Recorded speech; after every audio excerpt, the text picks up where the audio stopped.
Welcome to the Millennial Diner podcast. It's me, Jeff. I'm here at the diner with Phil. And today, this is awesome. We have Shawna here with us today. Say hi, Shawna. Hey, Shawna. Perfect. We're here at the diner. Flo is here, and she looks very annoyed at us because we've been just gabbing about and not putting the order in. So real quick, Flo, I'm going to do a full stack. I'm talking a full stack. Vegan pancakes, powdered sugar, extra authentic maple syrup, an oat milk based vanilla shake. I want sugar today. We need sugar. I'm putting sugar in my gas tank. That's a different album. That's okay. And also coffee. Shawna, what are you gonna have? Yeah, I'm gonna have that coffee. I'm gonna do waffles instead with lots of strawberries, blueberries, and a big old mess of whipped cream. Oh, I love it. Sounds and delicious. Syrup, New Hampshire maple syrup. All right, I actually ordered Vermont maple syrup. I'm sorry, everybody. That's okay. It's okay. Yeah, I know. It's still delicious as long as it's one of the neighboring states. We're good. Perfect. Hey, I'm a little disappointed. Sorry, Vermont. Well, we know what your feelings about Vermont. You've expressed them multiple times on this podcast. Yeah, it's true. I think today I'm gonna have. I'm feeling peckish, so maybe a piece of toast, some butter on it, and black coffee. Let's do that. That sounds good. Wow, that's riveting. Yeah, that's where I'm at. I live for this single piece of toast and this single cup of coffee. Actually, that's untrue. I do multiple cups of coffee. It's mostly that. At this point, it should just be like an IV that goes into my veins. Well, that's a lot of information about Phil. And I was thinking a little bit about hot coffee on this hot summer morning. I thought thinking about why don't we ever get iced coffees? Because they don't do that here. This diner just does not accommodate the iced coffee crowd, which is ridiculous. Yeah, lame. Yeah. Well, you have to bring your own vegan food. Well, yeah, that's a whole other thing. I slid in the DMs of the chef back there. I said, hey, I'm a big fan of this diner. I got some notes, and it didn't go well at first, but we're chatting, so things are changing. Watch that menu. That sounds promising. Yeah, that sounds promising. But anyway, it is summer, and it is hot out, and it made me start thinking about the 90s and 90s kids and how the 90s kids in the water wars that children have had against each other since I imagine the dawn of time. The 90s really upped the game of weaponry because that's when the super soakers arrived on the scene. Does anybody remember the super soakers? Oh yeah. Yeah. 100%. Like you might have like a little dinky water gun or a water balloon, but no. When someone shows up that super soaker, you run. It's basically like the Terminator showing up, right?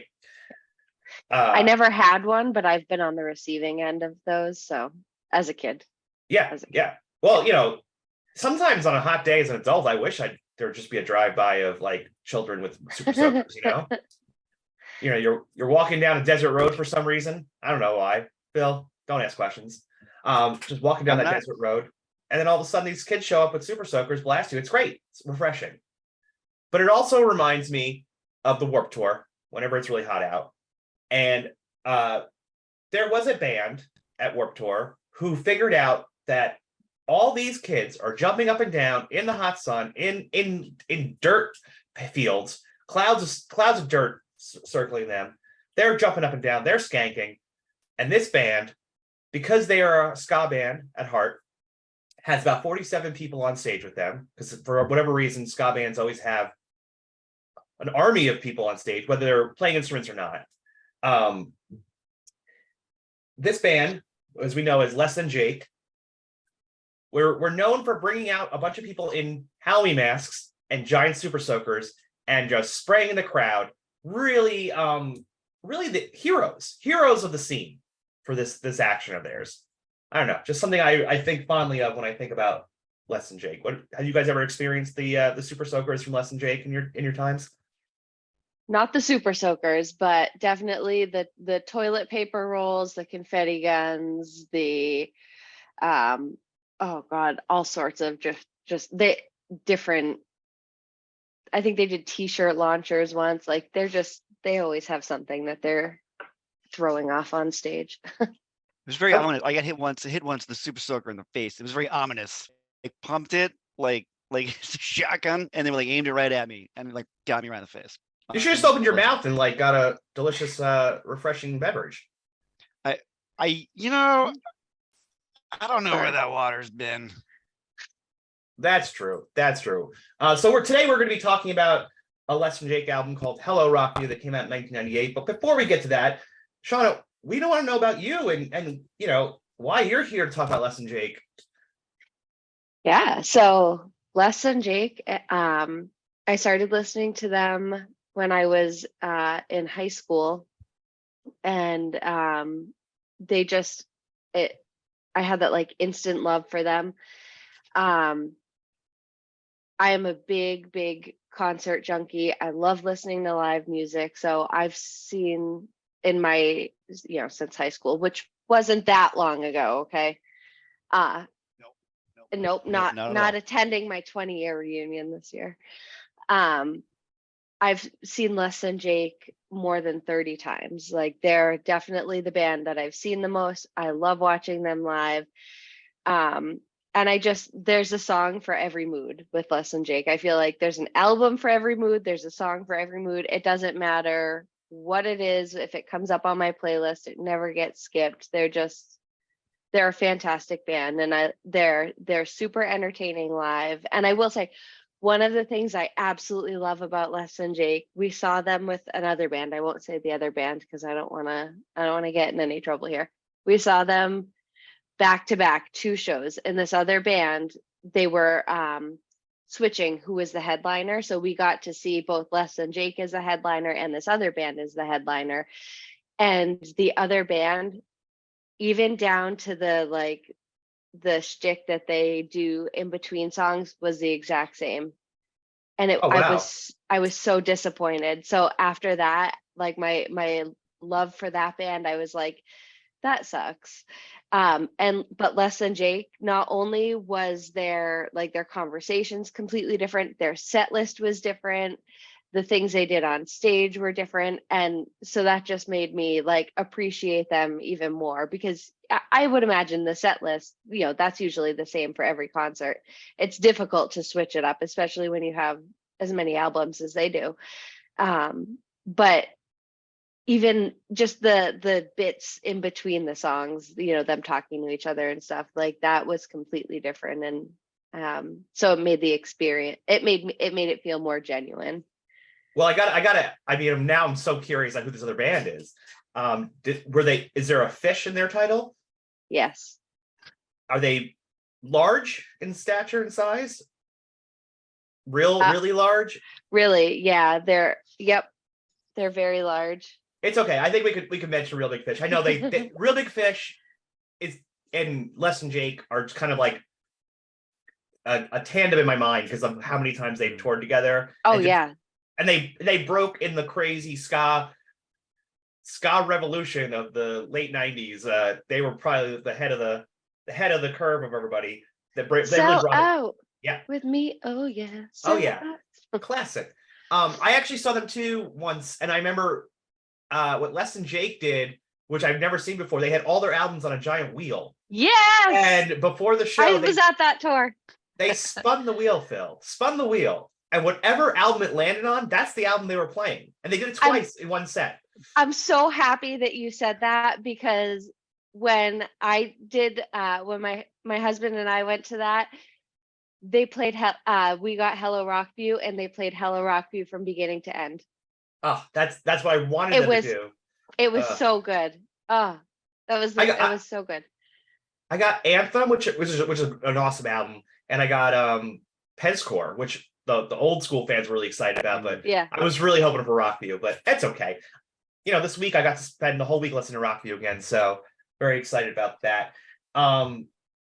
So aside from Less Than Jake, were you very much into the scene, this kind of music? Like, what are what's your I don't know, if you were to make a Mount Rushmore of bands of this scene, who would be on your Mount Rushmore? So obviously Les and Jake. I would say the first band that really got me into like the pop punk music was Blink-182. It was also the first concert that I ever went to with my now husband. And we actually saw them again this year on their tour. And that was the first time that we had seen them since the first time we saw them. So that Oh, was wow. really cool. We did That's have cool. tickets to see them probably about 10-ish years ago when they were on tour, but Travis got sick and had to cancel a couple of shows. One of them being the venue that we had tickets at, and they never ended up rescheduling that. So I was really bummed out. But that was both of those concerts were fantastic. And then I can't talk about ska without the Mighty Mighty Boss Tones. They're another band that I've seen so many times, and the amount of music that's just packed into their concerts it's incredible. They're so good live. And then my my personal childhood favorite, no doubt, Oh yeah. No doubt. Tragic Who's- Kingdom. There's not a song on that album that I will skip. Spoiler alert, my daughter's name is Gwen. Oh, that's amazing. Yeah. Oh, so that's it's also a band who started out as a ska band in the Yep. Anaheim world, right? Yep. I recently really got back into. Well, I didn't get back into it. I only listened to a little bit when it came out, and now I'm like really into it. Return to Saturn is an amazing album. Yes. Love Yep. that. That's awesome. Those are amazing picks for your Mount Rushmore. I know Les and Jake and Blink back in the day before they both kind of hit. In fact, it comes into this album a little bit. Like they both had big albums, 99. Blink had Enema of the State, and then Hell Rockview for Les and Jake came out a few months later. But a year or two before that, they were on a tour called the Around Uranus tour, Phil. That's the Around Uranus tour. Not through, No. but around. Yeah. Who is on that tour? It was a Blake and Les and Jake co-headlining, like before they Wow. both kind of broke big. I didn't know that. That would have been an awesome. Oh, I'm song. sorry. Race Around Uranus tour. Oh, well, you got to get your verbs Race correct. Around Uranus tour. I swear to God, those guys. I love the play on words all the time with All the Blink-182. yeah. Like take off your pants and jacket. Like It's- that. That was a little difficult trying to explain to my mom why I wanted that album. Like, because at the Why? time I was under 18 and I needed a parent to go with me. She would not buy it for me. So I found some like little like beat up music shop on the Hampton Beach Strip, and the guy sold it to me there. This is What's where that? having older sisters really comes in play, because I would Yeah. just have them go get it for me. Like I remember, am the older sister, unfortunately. see. So I had my I think it was my older sister Liz. No, it might have been Jen. My older sister Jen bought me Americana by Offspring. My Yep. mom wouldn't buy it because it had the explicit logo on the bottom corner. She would not buy it. And like Jen made this like really heartfelt plea, like, no, this is what he likes. It's okay. I've listened to it before, which opened up a whole nother can of worms, because then my mom's like, what do you mean you've listened to it before? So then Jen ended up buying it for me. nice. That older I had- siblings, very useful for things like that. One of my cousins, for Christmas every year, we would do we would draw a name, and then you would spend about $50 on that one person, because we had a big family. We were not buying 8,000 presents. And my aunt got my cousin, who I believe is now he's a DJ or does something in the music industry. We kind of lost touch over the years, but he was always very big into music, and so she bought him an album that she really loved and thought was great, and it was Orgy Blue Monday, and my aunt and uncle were not having it. They were so upset that because it had the explicit Mhm. the parental advisory logo on it, and they as soon as they got home, they took it away from him, and he was so upset. And in my aunt's defense, she's like, it's a really good album. I get that the name is not like Right. But Okay. he was, I want to say he was like a freshman in high school. So it wasn't even like he was, he wasn't like 10 years old and was like, ooh, what's this? My sister has a similar story. She asked my mom, "Can you go to Circuit City and pick me up this new Orgy CD?" And my mom said, "Sure," and she did. So That's because your mom was ahead of the curve. exactly. Yeah. I'm gonna hot take real quick. I think that cover of Blue Monday is Mhm. better than the original. Oh, geez, Phil. You know how many letters you're going to get now? I know, right? It's a phenomenal cover, but Phenomenal cover. I think it's better. I think it's better. wow. So you can hit me up. All hate mail can go to New Hampshire. New where Order I will just- fans, New Order I fans will around the world. sort through it, and I will dance in a circle while listening to Orgy's cover of Blue Monday. There's very few instances where I think the cover is better. Very few. There are very few. There are very Yep. few. Well, speaking of covers Yeah. and covers of albums, Yeah. this one's got a very interesting album cover. Let me get everybody up to speed here. Hello, Rockview is the second album from Capitol Records that Les and Jake was on. The last one, I think. The last one, right? Yeah. Yeah. Released in October 1998. Around the same, just after I guess Seinfeld went off the air. So long, Seinfeld. That's your history lesson of the day. Produced by Howard Benson, who's done many rock albums. I noticed, including I think Hoobastank was in there, and but most important to me and everybody in the world, I would think, is 2004's Three Cheers for Sweet Revenge by My Chemical Romance. So I never knew there was a connection there from producers from LTJ to MCR. But there you go. Yeah. So I didn't know that. Yeah, you do a little research for this podcast, so you learn things. That's amazing. Oh, also, just so we can throw it back to a couple episodes ago, he also produced a record for Cold. Oh, remember that show with Cold and Newfound Glory, Jeff? Phil, I feel like I've talked more about Cold this year than I ever did ever wanted to. All right. But yeah, so I had this CD. I remember getting it at a mall, the Smith Haven Mall, most likely, and I remember the cover was one of the reasons I got this album. 100%. As a big comic book fan, I recognized the throwback 50s style comic book art that it was emulating. So what do you think about this cover? It is very Jack Kirby, the cover. The way it's drawn is very Jack Kirby. I never realized how important this cover really is. Well, before you say that, do you want to describe for the podcast listeners what the cover looks like? Sure. So the cover looks like it is a very 1950s, 60s, 70s. It's a very 50s look of a guy diving headfirst into, I'm assuming, pool, because I see the water. Could be a jacuzzi, who knows? Maybe, well, it's a longboard, so I doubt it's jacuzzi. But anyway, and inside the house is a blonde-haired woman holding a tray and looks like martinis on, and she's wearing a very 1950s outfit with the dress and then an apron around it.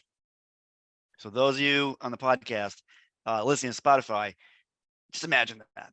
Man, I hope I painted a nice picture. He also has a red tie. I don't know if that matters. I don't know what tie you're imagining when you think of it, but he has a red tie. Well, it's funny he has a red tie because his positioning, the way he's launching himself, there is a Superman kind of feel to it, like he's soaring, and the red and blue, Yeah, that's a really good point. I didn't see it that. Yeah, you see that could be the cape because his suit is blue. Yeah. And he has this kind of crazed look on it, like I don't know, like he's really trying to get away from something. Yeah, he's definitely trying to get it, to me, like this boring town he lives in. He's just trying to get out of there, and I wonder if that theme will pop up again on this album at all. We'll see. We'll see. I mean, that's a very interesting thing. I mean, maybe it will, maybe it will, maybe it won't. We're gonna have to find out. I also looked up. I saw this on some article, probably Wikipedia, but Hello Rockview. Rockview was the name of a prison, actually, which I think is also very important when we think about this. So, because it sounds like Hello Rockview sounds like the name of a town to me when I hear it. Yeah. Yeah. So I didn't know that either. Okay, so I'm going to start thinking, we're going to pay attention to that, the Hello Rockview part, because the album is called Hello Rockview. If it's a prison, I mean, theoretically, thematically, we're talking about he's saying hello to a prison. Yeah. Like the world in which he finds himself. is a Yep. prison. Yet the cover doesn't show a prison; it shows a suburban home. So, Suburb. whoa, This is where we start piecing things together, folks. This is where we piece things together. much like a young ska band, they get their bass, their guitar, their drums, and then they start piecing together the trombone, the trumpet, the saxophone, the tuba, the French horn. But the oboe, let's get them all on there. But you know what I find funny? I will say this about Les and Jake. I think they're one of the best horn sections of any of the ska bands I've come across. I just feel like they always were a very solid horn section.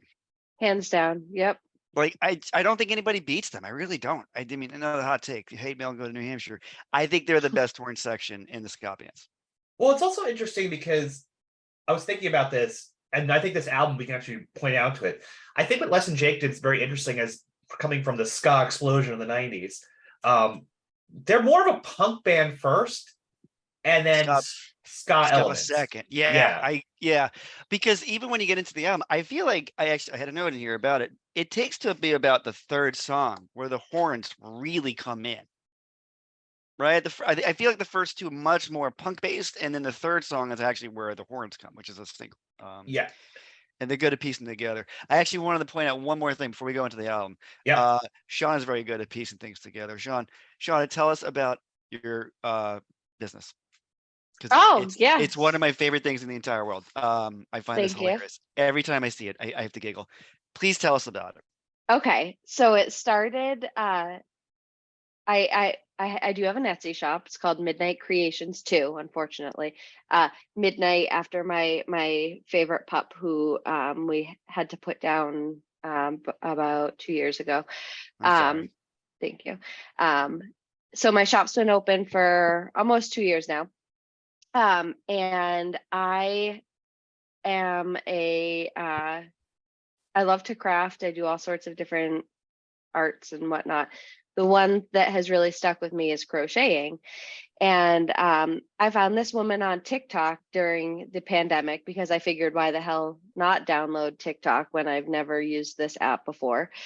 And she made crochet, but she made patterns for crochet swear word pillows. And I'm like, this is amazing. So I made one for my best friend was getting married. I made one for his wife for her bachelorette party that just said, can I swear? I can swear. Oh yeah, absolutely. Oh yeah. Just said fuck. Yeah. What did it say? Fuck. So just fuck. She her family growing up was they were very conservative and very religious, and so she's not really in that. She's not in that scene anymore. So she was like, this is perfect. I love it so much. So then I get a phone call from my best friend's mom like 2 days later. And I'm like, oh God, I upset the mom, you know? And so she's like, Shawna, that pillow that you sent, where can I get one? Can you make me one, please? Because I feel like I need one. And I'm like, oh my God, yes. So then I made her one. And then, so I had another friend reach out to me and asked me to make one that said, for fuck's sake. And she's like, you need to open an Etsy shop. So I opened an Etsy shop. And at this point, I've made close to 200 pillows now. Wow. And they all say different words. I actually have a couple right here. So I have some that just say fuck, like this one right here. Can you see it? Oh no, there we go. And then I have some that just that are a little bit smaller that say like fuck off, fuck you, things like that. Cunt is a big seller. A lot of people like I had that a one. feeling that would be a big seller. Yeah, which I hated using that word. Like that was I was like, I will never use, but now it's like in my daily vocabulary just because like I feel like it lost its like power after you've crocheted it so many times. You're just like, whatever. Well, you know, the people are demanding it and you're giving what the people giving the people what they want. You know, I love the idea of these profanity stitched pillows. They look amazing. We'll give people more information about the shop at the end of the episode, and maybe you can tell them what, you know, when and how to buy everything from Etsy. Yeah. You know, it would be really fun if you had one that just said like "fuck Liberty City." You know, So I am working on a pattern right now for, the it's a Blink-182 song and it's just all swear words. yeah, Yep. a family reunion. Yes. I'm in the process of writing a pattern for a blanket that just has all of those terrible, terrible, but hysterical words. And Amazing. my kids, so I have 2 young kids, and my daughter she just turned 9, and she's like, how old do I have to be to get a swear word pillow? And I'm like, what? So she's like, I want one that says mother. I'm like, oh, okay. Let's right. do this. Hey, they know what they want. You know, that's Yeah. the important thing. Well, I've heard, well, one, we should always normalize swearing because why the Oh, fuck not? totally. And Right. 2, I've heard that, can't back it up, but I've heard it that they say that those who swear are actually have a higher intelligence and a larger vocabulary, which is hilarious considering I just go to the swear words. It's just easier. Yeah, it is. Yeah, So let's- we let Yeah. my 14-year-old swear. I mean, he knows that, like, if the grandparents are over, that, like, Mm. you gotta tone it down a little. But like, if you give those words too much power, then like they're just gonna do it even more. So That's I was a 100%. teenager, I remember. Yeah. Yeah. Well, I'm also wearing my Not a Phase as a teenager. love Yeah, it. so Not a Phase. A quick shout out to the Sad AF Collective here in New Hampshire. Not a Phase. So Not a Phase makes me think, you know, we're a punk emo. What do you think Les and Jake's relationship to emo is? Like, yeah, Phil, yeah, you. Me, Yeah. little me.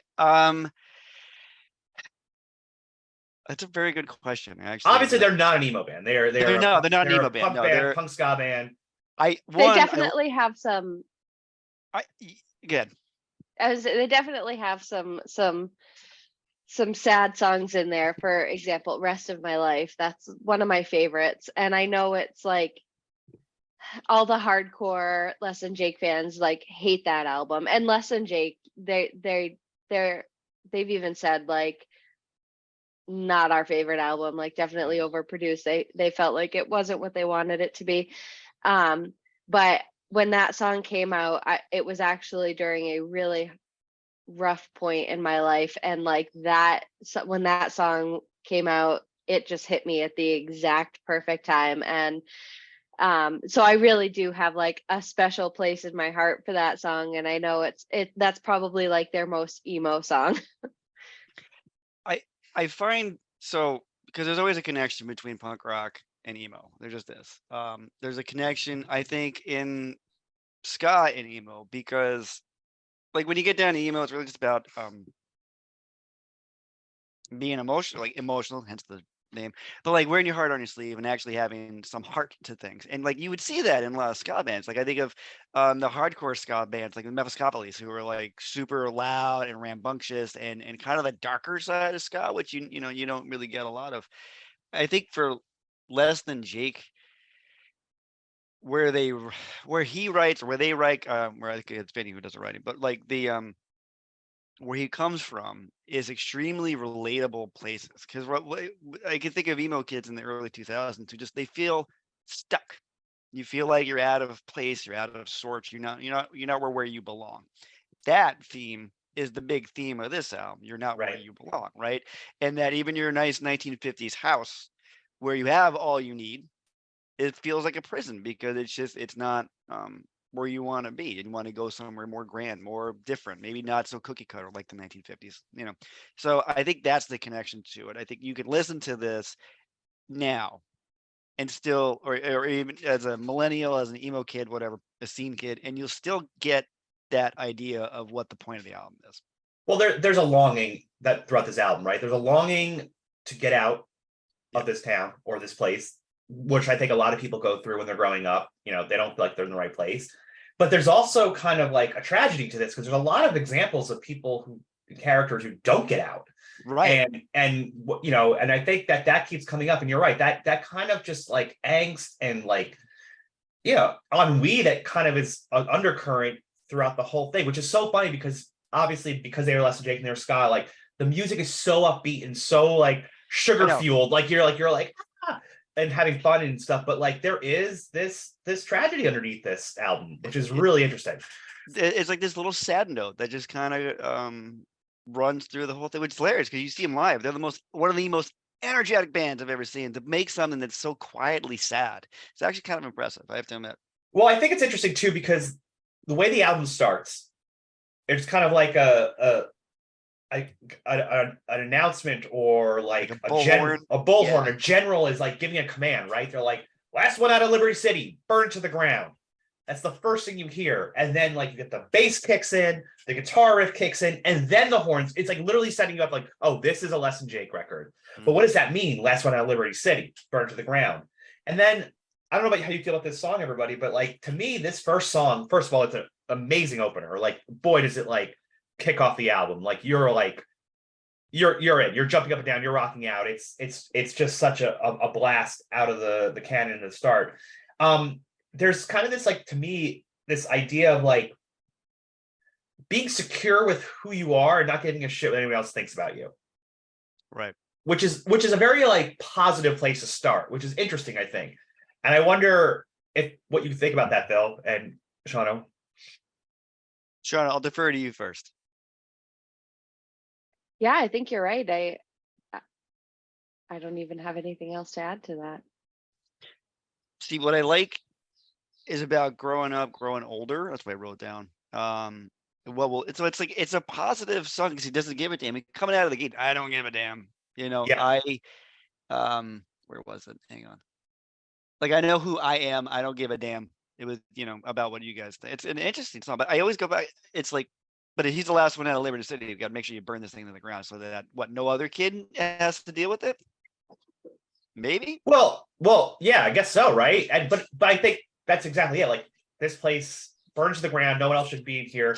But it's also the narrator's on his way on their way out, and Right. they seem with this positive mindset that other people are gonna get out too, right? Like there's gonna be the last one out. So there's like this hopefulness to it in a But aggressive. I don't think the narrator is gonna be the last one out because he meets two people during the course of his day.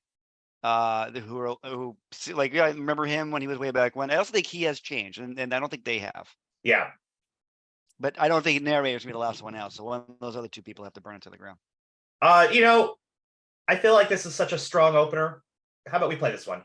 That's a very good idea. Let's focus on cranking. Yeah, last one out of Liberty City, burn to the ground. Okay, so we're here. We're in Hello Rockview. What a start. What a start.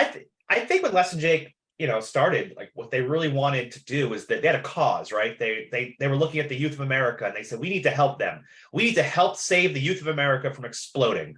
From is what they said. Exploding, that you say. Title of the second track, one of the best titles on the track on the album. That's an emo title. Oh yeah, for sure. 100%. Help save the youth of America from exploding. What is it? What does that mean to you, Phil? What does it mean to you, Shawna? Exactly what it says. Like this new group of kids that are growing up, like it's just protect them, figure out what they need, and just let them live. Because we all explode. We get to that point where we're like, you know what? We're getting that theme, the prison theme. Like you've had enough of this place, and it makes you want to explode. But exploding here, if we're going to help them, obviously we don't want them to explode because it sounds negative. Right. I love the diluted opening though of this. Like it's such a Jeff, you use that word bombastic a lot. I'm going to take it today. That bombastic song, the last song of Liberty City, is such a bombastically loud song, and then it goes to this, and it's kind of a quiet, muted, where it's just him playing the guitar really quick, and then everything kicks in. Love that. I also love the metal notes. Like I get the little metal for a little bit. I love that. I said this is more of just a punk song to me. Like this is like Yeah. And I think it lends itself to kind of like this one. There's more of a concern, an alert going out, right? Like that it's like trying to like because they're trying to save the youth of America. They're trying to shake them out of this malaise. because they're saying like the same old story of growing up and getting lost. Like we've seen this before. We know the dangers of growing up, right? And we're trying to sound the alarm, if you will. And he's showing that he's also, I think it's also kind of a plea to say like you're also not alone. Which I really think it's funny because I think this is where you first get the call and answer of the band, which they're really good at. They're probably one of the best bands to do that. And I feel like that's kind of a purposeful thing because during that bridge, the bridge is crazy and I love the bridge. But what is where you get a lot of the call and answer comes in. I feel like that actually helps solidify the concept that telling the folks at home who are listening to it that you're not alone. The youth of today, you guys are not alone. We've been there, but we're going to try to help you from exploding. This is also the second song. This will come out again of somebody just on the street. There's a lot of people, just a lot of characters just kind of wandering the streets. And this guy, he's passing the 53rd Street Bridge. He's lighting a cigarette and kind of like taking this all in, right? Right. It's just like what you would do. I mean, back, in the early 90s, mid 90s, you just kind of walk. I mean, running the streets was a thing because as kids, I remember that like my mom was working, so I would get home and no one was there. And it would be me and my sister. And occasionally my mom would leave us money. We'd go down to the pizza place and get a slice of pizza, a little wax cup full of soda, and then I'd go play Pac-Man with the quarters. That was youth, but like running the streets. That's kind of what this is. Pac-Man, what were you, like 1977 walking around the streets? Like, what's going on here? I'm older than you think, Jeff. I'm actually a vampire. I'm older than you think. I know you mentioned that a lot. 600 years old. Yeah. 600 years old. Tell you, it gets tiring being that old. And I in that same lyric section, right?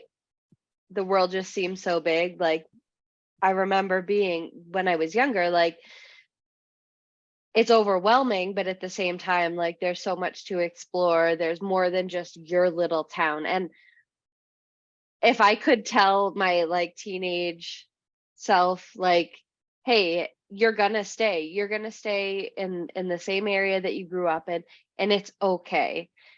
Yes, you wanna, I mean, when I was in high school, I wanted to be a hairdresser, and so I went to beauty school, and my big pie in the sky like dream was to move to California with my best friend, and I was going to be hair and makeup artist to the stars. And the reality is I never left New Hampshire, and that's okay. Like, yes, the world is huge. It's big, it's scary, but it's also okay to stay where you are. I love that sentiment because I think that the album is painting a picture of like, and as we get to later songs, I'll talk about my own kind of like headspace on these. It's like this idea like you have to get out, but like the other thing is not necessarily. You could find yourself and who you are, and you can become worldly and still be at home. It's not a black or white issue. It's a gray area, right? Like there's people who need to go someplace else, and there's people who think they need to go, and then they discover no, everything they need is right here. And but because they went through the journey of thinking about it, they've learned so much about themselves. Mm-hmm. It's more about what it's more singular. It's more about what is right for you. Right. You don't, because honestly, if you're gonna just join the bandwagon and leave, like you're kind of going from following one group to following another group, right? It's more about individualistic and be what you would like to be. If you want to be here and stay home, and this is because some of the characters don't ever leave. They stay here. Now, the album truthfully does kind of paint those who stay as in a negative light. You're staying where it's a shitty town, but that's just their opinion of that town. They find that town shitty. I know plenty of people who don't leave, and they're happy with that, and that's fine. That works for them. Exactly. And it's hard to leave sometimes when you have a collective of friends in your hometown who are all metalheads. This is one of my favorite titles. I just love the name of this. That's all my best friends are metalheads. Phil, I wore an Iron Maiden shirt today for you because as your best friend, I wanted to be your metalhead best friend for the day. I appreciate that. I'm probably gonna go end up listening to some Iron Maiden later on today because I do appreciate the Maiden. I went recently. I took a trip to Ireland and Scotland, and I was over in Glasgow, Scotland, and looking around at breakfast in the hotel. There is a sea of men wearing Iron Maiden t-shirts.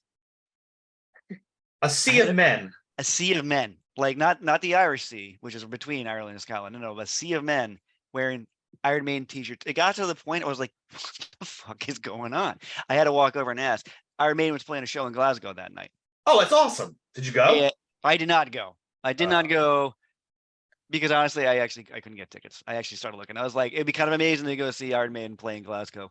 And I ended up meeting a guy from Connecticut, and I was talking to him about it, and I was like, he'll never know I'm talking about him, which is kind of sad. But maybe he'll come find this podcast. He'll be like, "That was me."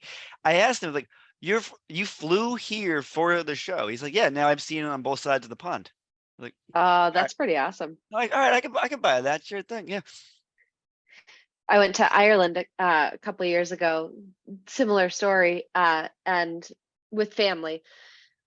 Found out that Ed Sheeran was playing, and I'm like, you can't go to Ireland and not see Ed Sheeran in Ireland, right? Unfortunately, we were on the West Coast and he was on the East, but I'm like, 8-hour train ride, let's do it. Like, Let's do this. We got this. no one else would go with me, and I'm like, I hate you all. Well, I also have an Ireland band story. Like same thing. Whenever I travel somewhere, I like to like just take a quick look who's in town. Right. It's worked out very well for me. This past year, I was in Tokyo, Japan, and discovered My Chemical Romance and Bad Religion and Simple Plan. Oh my God. And that was My Chem's my favorite band. So seeing them in Tokyo was absolutely mind blowing. But I went to Dublin the same time. This was probably about 2019-ish. So the Conor Oberst, Phoebe Bridgers side project, Better Oblivion Community Center was playing in Dublin. So I'm like, well, I'm going to go to this. And it was very surreal to go to a show somewhere else where like the crowd just kind of seems to act a little different than I'm used to. And like for that show, those are all songs, like especially like Phoebe's covering a Bright Eyes song. I'm like, why are we not like freaking out about this? And everyone was just kind of just standing there very, very calmly, nodding their heads along. And I was like singing along, like, I bet they were like, he's an American. He's an American. Definitely, yeah. He can't control his shit. He's like too excited about Connor and Phoebe. It took me a couple days to realize everybody always knew I was an American. I was like, why? As I was wearing my baseball hat. It said I'm American on it? No, it's because that's me. No, it was just my socks hat, and everybody's baseball cap. Yeah, all right, must be an American because they don't do that. The chapeau of Europe is not the baseball cap. When we went to Ireland, I had somebody stop and ask me for directions, and I was like, oh, I'm a tourist too, but I love you so much for that. Like, thank you for because I'm so like proud of my Irish heritage. I have a great aunt who's done so much genealogy history and about our whole family, and like that was the best part of the whole trip was somebody stopping me and asking me for directions. And I'm like, this is only my second day here, but I'll help you get there. How about that? Yeah. Well, okay. That's because you look like a local. I am very Irish. Fair skin, light hair, you can't really see it, but tons of freckles. I have freckles everywhere. So you would almost say that person didn't judge you. Right. And they knew exactly who you were. Yeah. They assumed they would. They fit you right there. Much like Hello, My Best Friend's Metalhead. It's a song about not judging people. Absolutely. Oh, and the intro to this song, I love it. Every time it comes on, it's like I have to, say the words along with it, and my kids are like, what the hell do you listen to? Because it ends with all and that's no more of a right than saying all teenagers are drunken dope addicts who are glue sniffers. Like, yeah, you get this like old timey politician who's kind of given their stump speech about how they're going to be different for the youth, and this is why, and that's his selling point. I don't think you're all dope addicts and glue sniffers like everyone else does. No, that's those other bad people. You should vote for me. Yeah, it's really funny having revisiting this song right now. This is such a timely song for the world we find ourselves right now. Like there was one line, you're one in a crowd and you're paranoid at every sound. Gosh, that sounds really timely and familiar with a lot of, I don't know, states in this country that I'm going to not name, like Florida. Yeah. Yeah. I just, so a song written in 98, well, it might have been written earlier, that such a timely song about not judging people. And because like you lose out, like what was the other line in there is that like, oh, he's just a friend you're never gonna have. Like it's just you missing out by judging people, by being biased toward people, by making assumptions that you're missing out on what could have been a great friendship. Very smart, very smart. Well, I think that whole line, like, do you know about her strength and convictions, or how she put all her faith in religion? Do we take the time to really discover how little we know about each other?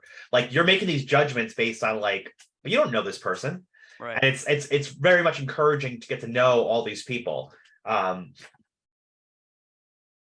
mean, it's really what the song is about. Take the time to get to know somebody.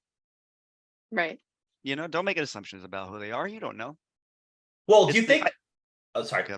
No, you Going back to the title being important, it says all my best friends are metalheads. Is this from the point of view of someone who's like, no, my friends are metalheads and nothing out? If I go to a show and I see an emo kid or a ska kid or a punk kid, I don't like them because they're not metalheads. Do you take it that way? I go the opposite way of that. He's like, look how different. Well, though kind of a cheeky comment. I might do ska punk, but all my best friends are metalheads. So you see how different I am? I have friends who are metalheads. So really, we're not straying too far. But again, at the time, though, this is 98. I feel like there's that big divide between punk rock and metal. And like, oh, I'm not a punk rock. I'm a metalhead. I listen to metal. So I think that's where the title is coming in, where he's like, dude, look how diverse I am. My best friend's a metalhead. That's true. What diversity? What diversity, right? That's yes, right. How do you take it? It's funny. I think that all makes a lot of sense to me. I also kind of saw it as like, this is someone who's in a scene and thinks this is who they are, and that they're actually starting to realize that maybe they aren't this. It's not a phase, Mom. It's not a phase. It's not a phase. Once again, SAF collective, not a phase. Everyone's saying it's not a phase, but this person's kind of like, well, maybe it is for me, and that's okay too. And I think that there's a self-discovery. I think for me, what I noticed, I think there's another version of that too, which is the other side of it, which is the person who's like, the paranoid of every sound is kind of like, oh wait, maybe this isn't where I want to be, which I think is more thematically tied to the album. That connects better than my thing. Yeah, I should have said that. No, I think yours is actually right though. It doesn't matter. The point is this song fucking rocks, and I really want us to play it.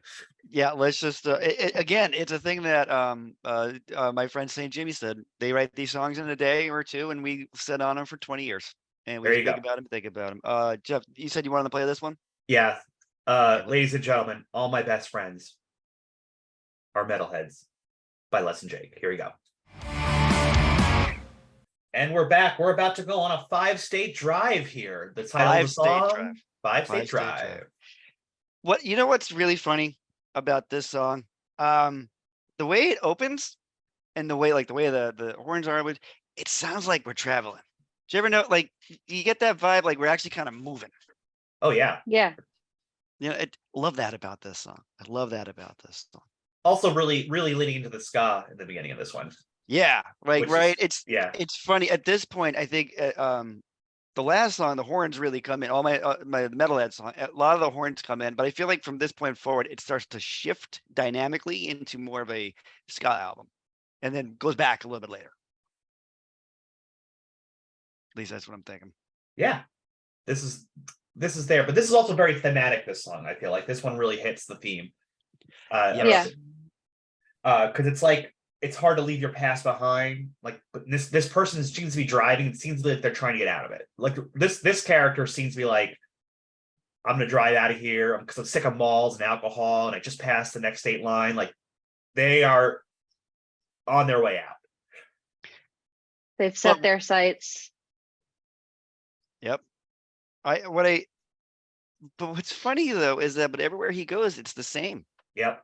He goes through 5 states, which I think, if I do my math right, will end up in Virginia. And because he's going north, we get to 95. 95 goes north south. I know he's not going south, so he has to go north. So I'm assuming Virginia is where he ends up, at 5 states. But like everywhere he goes, it all looks the same. And that just seems like that depresses him them. I should be more correct.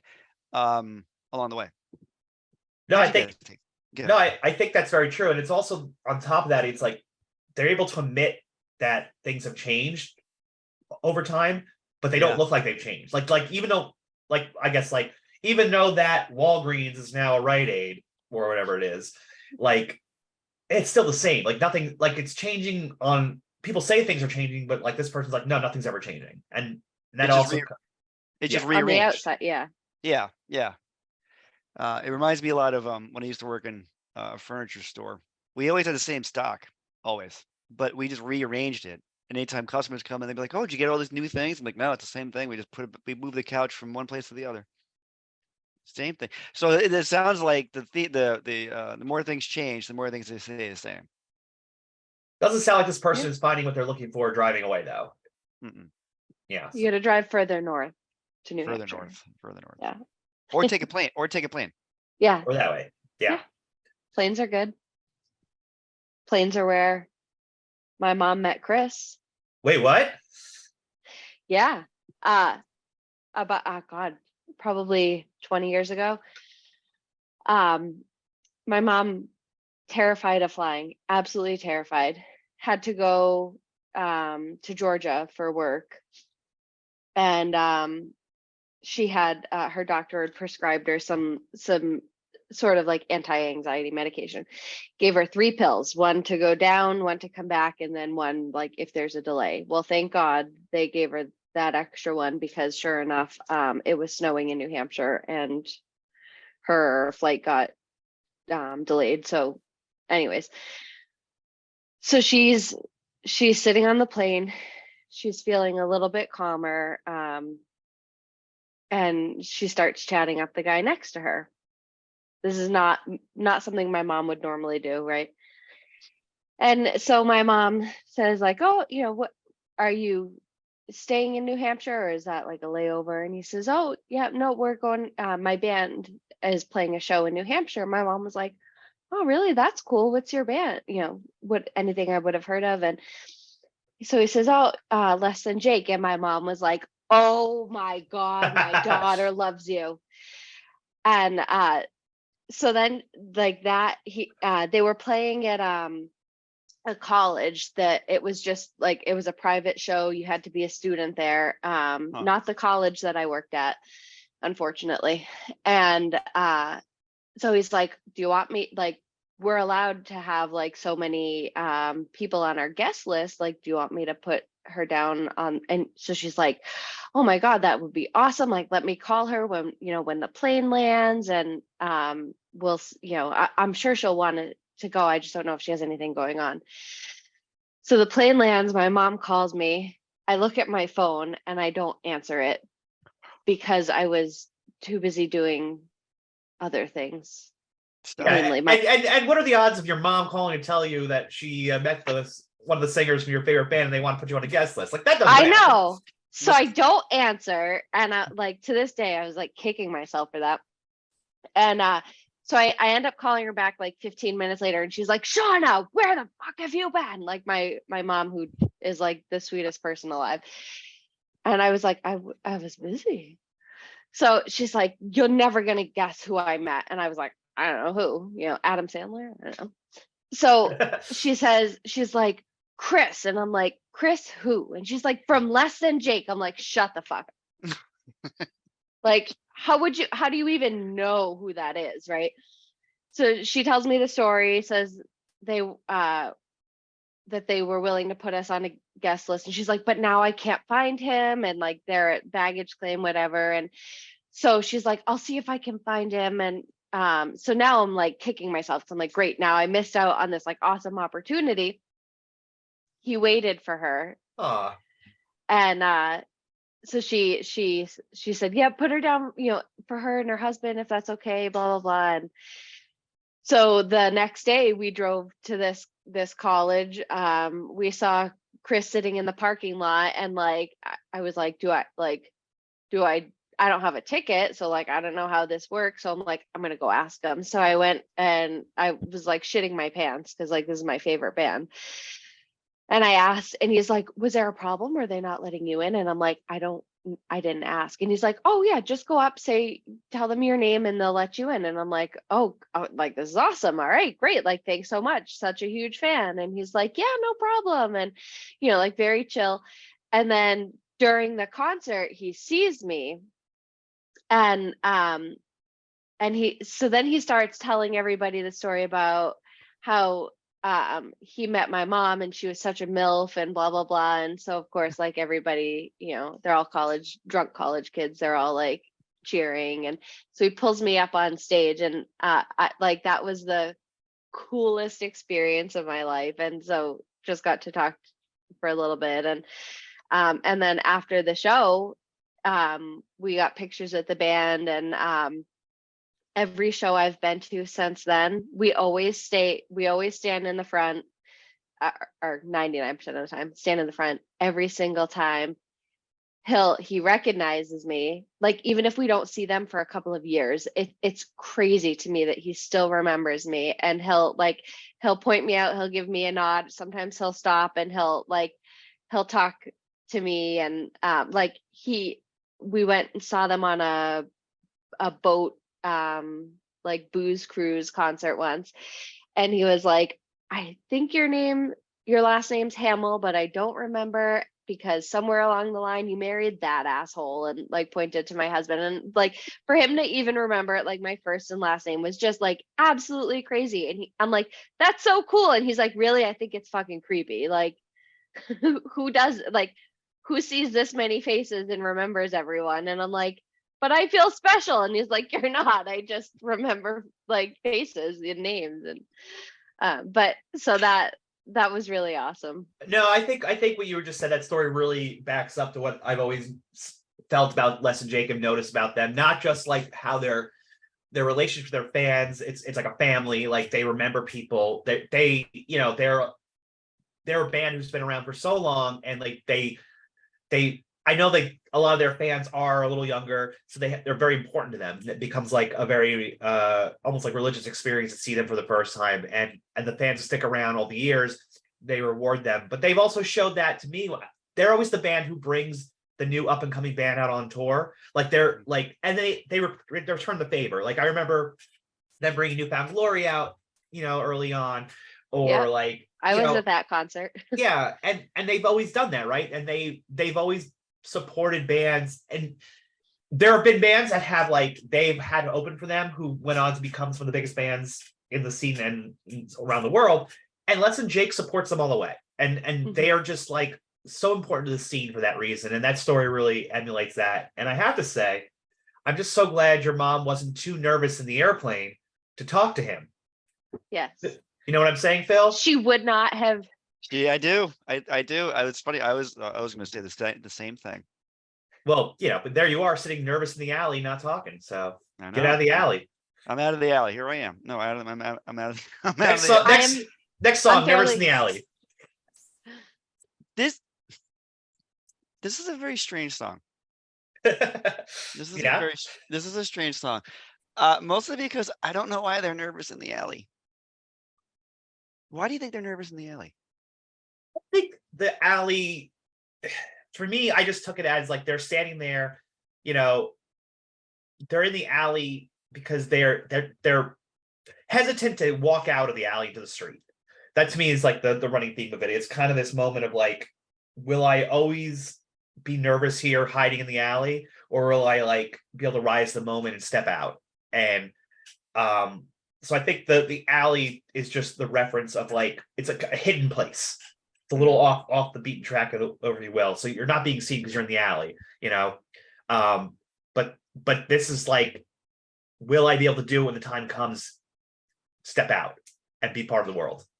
And maybe that kind of reflects what you were saying earlier about them opening for, or maybe not even opening for, but being supportive of other bands who constantly make it big. Like, what if this is us? Can we do that? Do we want to do that? What if it happens? No, It's because that alley is your safe spot. Yeah, right. It's where you're comfortable. And I've heard time and time again that success is uncomfortable. It is. you have to put your best foot forward and give it a try. You have to step out of the alley. But it's funny though, because he also says like, I've sworn a million times never to be left with that feeling of hopelessness, left standing, just nervous in the alley. Now, it's part of that I feel like is like he also doesn't want to go back to something, right? Something he's promised a million times over, never to go back to. And I always that concept, like maybe it's like this weird stuck spot where you don't want to go back to what you were, but you're afraid to go forward to what you would like to be. No, I think that makes sense. I think there's also a stanza before that where it's a change of heart that keeps us apart. It's true, nothing left except for me and you. It's not that strange with all I have to say. I wonder what I'm fighting for. Yeah. In my head, like there has been some change. Maybe someone has left the alley and that person's missing that. And like I just feel like I think exactly what you're saying. It's just like this hopelessness and nervousness is in this, we call it the safe spot, but it's like these are negative feelings there. Right. So why am I feeling these negative feelings in my safe spot? It's kind of like I think this is like a moment before someone makes a decision to go. Yeah. This reminds me of a song later on where someone makes a decision to go. And I think this actually might be like the one too. It's fun. Now thinking about it, I had read that this album is biographical of Vinny's life for 4 years, but out of sequence. Oh, interesting. Okay. So if you take all the stories and all the songs and figure out the sequence of where it would like the actual chronological sequence to it, it would tell you the story of about 4 years of his life. But for music production wise, you can't have it all. You have to put songs in certain sequences, otherwise they have the most bang for the buck. But the way you phrase that, Jeff, really made me think of another the last song on the album. Yeah. Someone finally makes a decision to walk away. So interesting. This is why I love doing this stuff and thinking about songs. Well, my motto is find the interesting part of the song, right? Find the interesting part of the song. Oh, hey, look, the next song's called Motto. Weird. Look at that. What a weird happenstance that happens to be. What exactly? Funny how that happens. It's funny how that happens. It's almost like we think about these things beforehand. What exactly is his motto? What is his motto? Yeah. I think it's you gotta wait sometimes for the right thing to come along. You got a reason to wait to keep you sane. I think there's something about that's where I agree. It's not like he come out and says, "Here's my motto," but there's a point where he gets this thing. I have a reason to wait. And which is interesting because that's patience. That's waiting for the right moment. That's very not like the first song, like get the hell out of here, go, let's everyone go, seize the day. This one is a little bit more like, no, I'm going to wait for the right moment. And even he says, I can't explain why, it's all I have left to hold on to. It's just a feeling, a gut feeling. But what's funny though is that think of what you just said about the last song. How about that safe space? Because this is a safe space. His motto is, I'm just going to wait for the right time, but I'm going to keep saying it. So like theoretically, then you're waiting for something that won't ever happen if you keep waiting for the right time. Which it's funny to talk about the last song. We said the safe space in the alley was also like where there's a lot of negativity. I think waiting patiently for something to come along, maybe, might be a negative thing, might lead to that, like the hopelessness he's feeling, because you keep waiting for something to happen. I feel like that growing up in suburbia, I was like always waiting for something to happen. Right. But what you have to learn is you have to make it happen, kind of thing. Exactly. You got to make it happen. You got to make that decision to make it happen. Because I just remember the time for like, we'd go hang out Friday nights, Saturday nights. Where'd I end up as a high school kid who driving a car? I go a fucking parking lot. Right. We'd all just stand around in the parking lot. Like, this is big doings, guys. We're going to hang out on the side of the fucking Borders parking lot, the Sports Authority on the other side. But for us, that was enough. It was to chill. That's what we're going to do. But that's not, I guess at the time it's doing something. Because you're not at home. You're not at home. You're out. You're out with your friends. You're out with your friends. That same old crowd that brings you down, Yeah. That's what you're really starting to describe is this malaise of suburbia and like I'm gonna wait for the right moment to leave. I'll leave, but like when the moment's right, it's gonna happen. But then, you know, as we have seen time and time again from the history of so many boring towns in the U.S. of A, not everybody ever really finds their way. And I think that the next song, which I think is one of the greatest Less Than Jake songs of all time, probably my favorite, definitely my favorite Less Than Jake. Johnny Quest 6 for Sell Last. No, it's this one. It's this one. It's a tough toss up there. But that is a good song. yeah. Well, you know, if we're gonna go there really quick. I'll throw mine out there. It's My Own Flag. oh, that's a great one too. Yep, I do like that one too. That's my favorite song. My favorite song by them. All right. Well, let's get the listeners on board here. I think we should play this one first and then talk about it. History of a Boring Town. History of a Boring Town. Let's do it. History of a Boring Town by Less Than Jake. I believe this was the single off this album as well, the first single. Anyway, here it goes. You know, this song, you know, we talked a little bit earlier about kind of like overall feeling of the album. To me, this is like the crucial song of the album, right? This is really taking all these elements that are in other songs and really crystallizing it. And it just kind of has this, like, again, all their songs have an upbeat to them. That's just like their DNA. But man, when you really listen to it though, you're like, wow, this is kind of sad. Like, why am I dancing to this? yeah, it's like a bop. It's fast. It's upbeat. But like, man, it's somber. Is it kind of like the chorus definitely evokes this air of regret, and it's a regret for a narrator who always thought, and everyone always thought of them, that they'd be the first to leave this town, and they never did. They never did. Song reminds me two things. One, the song reminds me of Springsteen's Glory Days. Yeah. Like I have that vibe every time I listen to it. Like, because in Glory Days, he goes to the bar. He's going to come out of the bar. He's like, some other guys coming in, going to the bar. Like, hey, I remember you from high school. And all they do is talk about the shit they did back in high school. It makes me think of this song. Also, when you're listening to the verses, folks at home who just listened to the song, the verse work, the way the music is, it sounds like "Tell Her About It" by Billy Joel. I'm just Oh wow. and you go back now with that in your head. Go back and listen to it again. It just what I thought of. Anyway, this is I think the cornerstone of the album. It's the main theme of it, that there's this regret of being the one who didn't leave or didn't make it or whatnot. And their kind of resignation to be the boring guy in the boring town.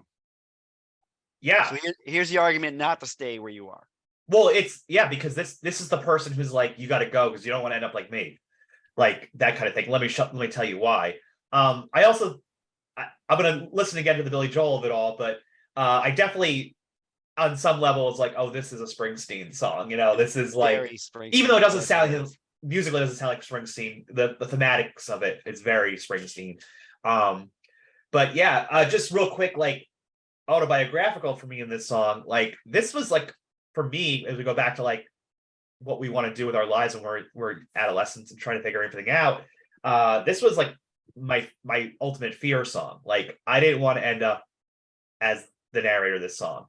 And I can remember, like, you know, hanging out at the diner back in the day with our friends and that same old crowd, and nothing against them. They didn't drag me down, but like, no, the boring town, everything about that, that's kind of just how I felt. And like, for me, the answer was I had to get out of there. And I, you know, for other people, they stayed and they found a better life for themselves near that town. Right. But yeah, this one is always there. The other thing about this one is, this is for all you Gen Zers out there who never had CDs. My CD, the day I bought this CD, turned out had a scratch on it, and the scratch was in this song. So in the middle of the chorus, it would always skip, and I was so bummed. So a few years later, when everything went digital, I was very happy to finally hear the song. See, I obtained this album by not necessarily legal ways. Anybody remember Kaza? Yeah. That's how I initially. I did go back and buy it after because I wanted to have all of the Less Than Jake albums, but I definitely downloaded a batch of bad songs that would like cut out or just like in the middle of it, just have some like random DJ like DJ Steve and like Well, completely ruin the song. I remember that makes me think of one with Kaza. I always hated that when you were taking something and then someone would take one of yours and you were like, you're eating up in my download time now, buddy. 'Cause, Yeah. like it like would bog you down a little bit. First world problems. But the other Yep. thing with the DJ thing, it reminds me think of my old mixtapes. When I used to listen to the radio and I'd have Yep. a You have tape. to wait. You'd have to wait, and then like the song would start playing, and you'd like jump over to go get it. You kind of miss a little bit of it, or the DJ wouldn't stop talking. So like it's DJ Hullabaloo talking over the opening the song, and I'd be like, "Shut up! I want to have the whole song." Thanks so much. Yeah, I did that too, Phil. Don't worry. Yeah. I would leap across my room to hit play and record because that's how kids, you younger ones, that's how you can't just hit record. I had to play and record at the same time, otherwise it wouldn't take. I learned that Yep. the hard way because you were like, oh, I got all the songs, and you go in this empty space. And then there's times that you accidentally record over something you didn't want to record over, and Right. then you ruined that whole mixtape and had to Whole- do it again. The vibe of that tape just got all off now. It's not the same. Not the Yeah. same. Well, these are warnings to the youth of today who are thinking about making old school mixtapes. I hope they heed Yeah. your warnings Yeah. and learn from your own experience. Much like in the bridge of this song. By the way, Less Than Jake has great bridges. I feel like They are Yeah. phenomenal bridges. Like They- the musicality of this band Yeah. is so much smarter than you think. going through this album again, I'm like, oh, every bridge I really like, and then, like Yeah. it just And and this Phil- one. Sorry. I wonder if the reason that they all jive so well together is because there's not really turnover in the band. Like in a lot of ska bands, you see like the ska section, like the trombone players may, every couple of years be replaced, or the drummer. Less Than Jake, I think for as long as I've been listening to them, they've always been the same group of guys. So they know how to work together. They know what sound they're going for. They just play so well together. They're just Yeah. such a solidly built musical band. They really are. Yes. They are so plugged in together. I texted Phil this the other day. I still can't to this day tell you when Chris or Roger is singing. Like I literally am like, Oh, really? their voice. I know they're not the same, but their voices to my ear are like always the same. And I'm like, is this a Chris singing or is this Roger singing? It actually, for me, I always had a hard time doing that until I saw the band play live, because it used to be the same for me with Blink-182 back in the day. And then when I saw them live, it was like easier to put the voice to the face, I think. Yeah. And Yeah. so now I always know just- who's singing. They sound similar to each other. And I remember when I was younger and I always had lofty visions of making a band, I was like, I want to sound like vocally how I think it's Chris. I always want to sound like him. Yeah. Yeah. I don't know why. Is it kind of like this raspy, I don't know, angry sounding to it that I always thought was added a different element to a ska band. For me, it was Gwen Stefani. I love, and my husband I will never forget. This was like, I don't think he meant it as a compliment. Maybe he did. I don't know, but I will never forget when he's told me this. He said, "I can tell that Gwen Stefani taught you how to sing," and I was like, "What?" And just the way that I sing is like how she had just the little like shakes. Inflections. Yes.